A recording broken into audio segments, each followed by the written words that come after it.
Bonjour à tous. Donc le TP d'aujourd'hui, ce sera un TP en pneumatique. En fait, il y aura 3 TP et ce sera sur le même exercice. Donc il y aura un TP pneumatique, un TP électropneumatique et un TP en pratique. Donc ce sera créé sur le programme Festo et alors l'énoncé du TP. Donc le cycle, ce sera A-A+, donc ce sera un vérin double effet, d'accord. Ce sera la rentrée de la tige d'un vérin et puis la sortie de la tige d'un vérin. Et l'énoncé, ce sera la tige d'un vérin double effet rentre si elle est en fin de course avant et que j'appuie sur BP1 ou BP2. Elle ressort si le fin de course arrière est enclenché et que j'appuie sur BP3 et BP4. Donc on va commencer le schéma.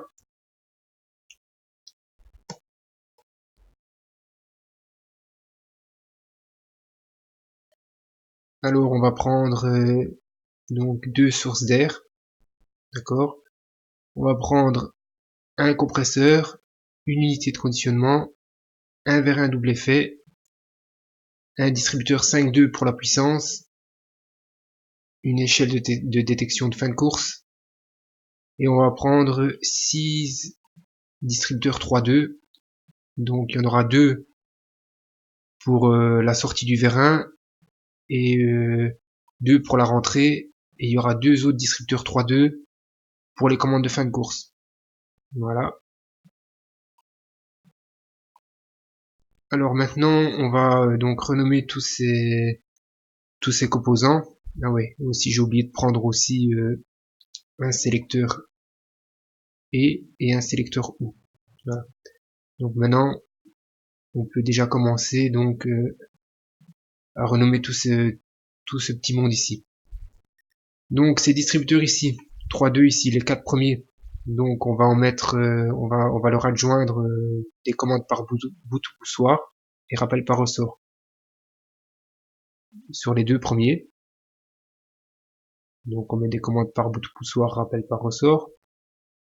Ces deux-ci, on va leur mettre des commandes par bout poussoir en cliqueté. Soit vous mettez des bouts poussoir en cliqueté ou des pédales en cliqueté. Mais pour la simulation sur PC, il faut leur mettre des bouts de poussoir en cliqueté ou des pédales en cliqueté comme vous voulez, mais on est obligé de mettre des en cliqueté. Pourquoi? Parce qu'autrement ça ne fonctionnera pas, je vous montrerai pourquoi. Alors ici, on va leur mettre des commandes mécaniques sur les quatre avec rappel par ressort, enfin sur les deux, donc ces deux distributeurs ici, 3 de normalement fermés, donc des commandes par galet, rappel par ressort, voilà. Le distributeur ici de puissance, on va lui mettre des commandes pneumatiques de chaque côté, vu que ici cet exercice c'est un purement pneumatique, d'accord. Et alors maintenant on va commencer donc le raccordement de tout ce petit monde. Donc la source d'air ici, on va rentrer donc dans le compresseur. Du compresseur on rentre dans l'unité de conditionnement. De l'unité de conditionnement on ressort, on va sur chaque orifice de pression qui est ici des deux distributeurs 3.2 normalement fermés, rappel par ressort, commande par galet, donc les fins de course, premier fin de course, deuxième fin de course. Des fins de course ici, donc l'orifice 2, vous venez vous raccorder ici à l'orifice de pression de chaque bout de poussoir, donc BP1 et BP2. Ok.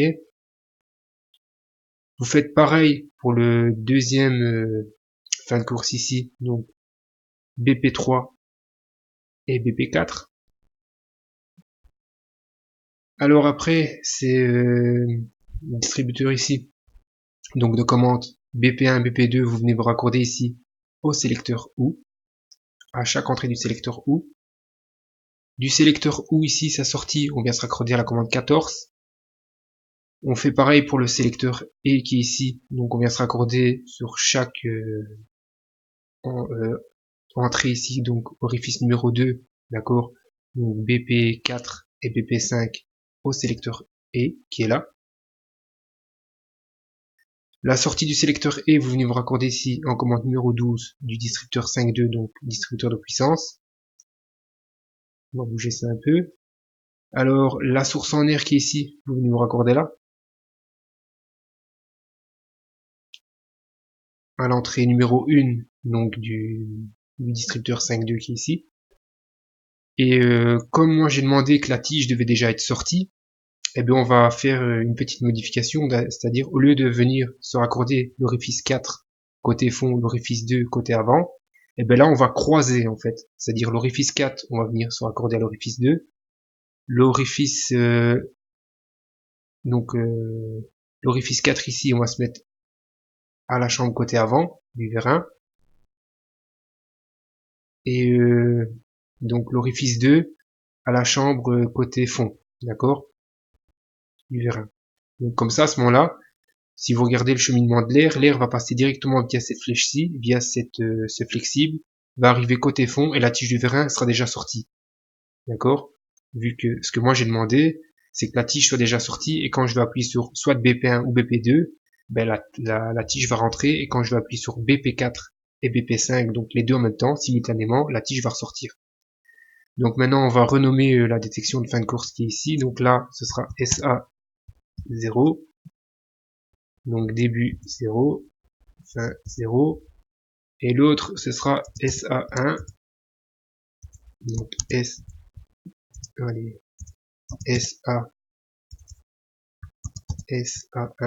Voilà. Donc début 100, fin 100. Et alors SA1 son fin de course avant, SA0 c'est son fin de course arrière. Donc alors les capteurs de fin de course ici, il faut les renommer. Donc ce capteur là, on va le renommer SA1, SA1, voilà. Et celui-ci SA0, SA0, voilà. Et ben maintenant on n'a plus qu'à tester le schéma, voir si c'est fonctionnel. Mais avant tout, je vais vous expliquer donc chaque composant. Donc là ici vous avez la source d'air, là le compresseur. Lui le compresseur il sert à accumuler de l'air et à le redistribuer ensuite dans l'installation. Là ce bloc ici que vous voyez c'est une unité de conditionnement. Ça c'est un filtre séparateur d'eau. Lui il enlève l'humidité de l'air et les impuretés qu'il y a dans l'air parce qu'il ne peut pas avoir on va dire d'eau. Parce que dans l'air, il y a de l'humidité, il y a un peu des fines particules d'eau aussi dans l'air. Et ça ne peut pas aller dans l'installation parce que au risque de l'abîmer. C'est pas bon pour l'installation. Alors ce que vous voyez ici, ça c'est un régulateur de pression. Lui, il sert à régler la pression que je vais lire sur le manomètre, que je vais injecter dans le circuit. Donc on va lui régler sa pression. On va le mettre sur une pression de 2 bars. Le distributeur que vous voyez ici, c'est un distributeur 3.2 normalement fermé. Pourquoi 3.2? Parce qu'il y a 2 cases et 3 orifices. Donc orifice de pression, qui est ici. Orifice d'utilisation, numéro 2. Et numéro 3, orifice d'échappement. D'accord? Ce distributeur aussi 3.2, c'est aussi un distributeur 3.2 normalement fermé. Mais là, comme il est appuyé, il est normalement ouvert. D'accord? Les deux distributeurs ici que vous voyez ici, c'est aussi des distributeurs 3.2. Mais avec commande par bout de poussoir, rappel par ressort. Pareil pour celui-ci. Et celui-ci, c'est des distributeurs 3.2 aussi. D'accord, normalement fermés, mais avec commande par bout de poussoir en cliqueté. Donc en cliqueté, c'est ça ici. C'est la petite fente que vous voyez là. C'est-à-dire quand je vais le pousser, il va rester bloqué. Ok. Et les sélecteurs que vous voyez ici, c'est deux-ci. Ça, c'est un sélecteur OU. Et là, un sélecteur E. Donc un sélecteur OU, ça fonctionne comment? C'est-à-dire que quand je vais enclencher le premier bout de poussoir BP1, c'est soit l'un ou l'autre, soit BP1 ou BP2. C'est-à-dire que quand je vais l'enclencher, la petite bille qui est là, elle va venir se coller contre son siège qui est ici. Et ça, elle sert à quoi? Pour éviter que l'air repasse via ce distributeur-ci, via cette flèche-ci. Retour à l'atmosphère. Parce que s'il n'y aurait pas de bille, ça servira à rien. C'est-à-dire que j'aurais beau appuyer, ben l'air va repasser directement à l'atmosphère. Et alors le sélecteur que vous voyez ici, c'est un sélecteur E. Lui, il fonctionne comment? Ça veut dire que pour le faire fonctionner, je vais devoir appuyer simultanément sur les deux bouts de poussoir en même temps. Parce que si j'appuie sur un bout de poussoir, ben la commande ici va être active. Donc ce sera P avec A, c'est-à-dire orifice de pression avec orifice d'utilisation. Ça va mettre cette case-ci en actif. Donc cette case-ci va être appuyée. Donc l'air va passer par ici, via donc ce distributeur-ci, donc l'air va traverser ce distributeur ici, va passer par ici, va passer via cette case-ci, va arriver ici de ce côté-ci du sélecteur et qui est là, Et le petit tiroir qui est ici va commuter, donc va venir bloquer sur cette paroi-ci, donc l'air va être que d'un côté. Mais l'air sera bloqué, donc elle pourra pas passer. Donc pour le faire fonctionner, je vais devoir appuyer sur l'autre bout de poussoir qui est ici. Donc je dois appuyer sur les deux en même temps pour que ça fonctionne, pour que le petit tiroir qui est ici soit plus ou moins au milieu. Donc l'air à ce moment-là pourra passer par ici et pourra passer par ici. Et passera via ce flexible qui fera commuter le distributeur 5.2 qui est là et le remettre dans sa position initiale. Comme il est là en fait, comme sur le dessin. D'accord? Maintenant, ben, je vais simuler donc le schéma pour vous montrer sa fonctionnalité. Ah oui, donc ben voilà. Donc là vous voyez que la tige est déjà sortie. Ok. Et maintenant je vais appuyer sur BP1, ben la tige donc va rentrer. Donc je vais mettre cette case-ci en communication. Et puis je vais appuyer sur BP3 et BP4 et la tige va ressortir. D'accord? Donc j'appuie sur BP1, la tige rentre. J'appuie sur BP3, BP4, elle ressort. Je relâche les deux bouts de poussoir, donc BP3 et BP4. Mais maintenant, en sachant que dans la pratique, je vais pas faire comme ça. Je vais appuyer sur les deux en même temps. C'est parce que là, pour la simulation sur PC, c'est pas possible. D'ailleurs, je peux vous le montrer. On va arrêter donc la simulation. On va dire que ça, je vais mettre des bouts de poussoir normal. D'accord?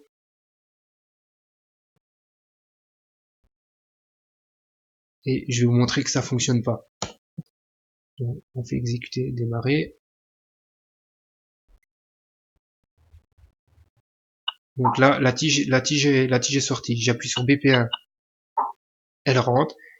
J'appuie là sur BP3 et BP4, ça marche pas. Pourquoi? Parce que je dois appuyer sur les deux en même temps simultanément. Vous voyez ce que je veux dire? Donc pour éviter ça, pour la simulation, ben moi ce que j'ai fait, je leur ai mis des bouts de poussoir en cliqueté de chaque côté. C'est plus compréhensible.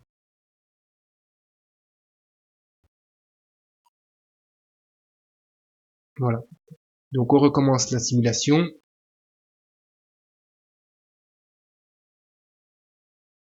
Donc là vous voyez que la tige est sortie. Donc j'appuie sur BP1, elle rentre. J'appuie sur BP3, BP4, elle ressort. Je relâche BP4 et BP3. J'appuie sur BP2, elle rentre. J'appuie sur BP3, BP4, elle ressort. Je relâche BP4 et BP3. Donc je recommence le cycle. BP1, elle rentre. BP3, BP4, elle ressort. BP2, elle rentre. BP3, BP4, elle ressort. Voilà. Et donc après vous pouvez relancer le cycle autant de fois que vous voulez. Donc on relance le cycle. Donc BP1 elle rentre, BP3, BP4 elle ressort. Je relâche les deux. Donc BP2 elle rentre, BP3, BP4 elle ressort. Je relâche les deux et voilà. Donc ce cycle là c'était le premier de 3 TP. Donc le prochain TP que je vais faire, ce sera le même TP mais en électropneumatique. Et donc l'énoncé c'était la tige d'un vérin double effet rentre si elle est en fin de course avant et que j'appuie sur BP1 ou BP2, elle ressort si le fin de course arrière est enclenché et que j'appuie sur BP3 BP4. Voilà. Merci et bon visionnage.